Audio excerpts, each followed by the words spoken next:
Yes మనతో పాటు ప్రస్తుతం కరాటే కళ్యాణి గారు కూడా ఈ యొక్క ర్యాలీలో పాల్గొన్నారు. వారిని అడిగి తెలుసుకుందాం. ప్రధానంగా ఈ యొక్క ర్యాలీ దేనికోసం చేస్తున్నారండి?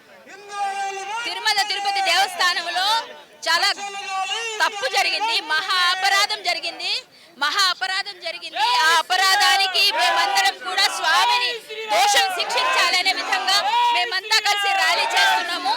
గట్టిగా మాట్లాడితే అలాంటి వ్యధవల్ని ఉరి తీసినా పాపం లేదు. ఎందుకంటే ఎవరైతే వాడి పేరు థామస్, వాడికి 350 రూపాయలకి ఇచ్చారు. ఎలా ఇస్తారండి 300 రూపాయలకి? ఎక్కడి నుంచి దొరుకుతుందండి?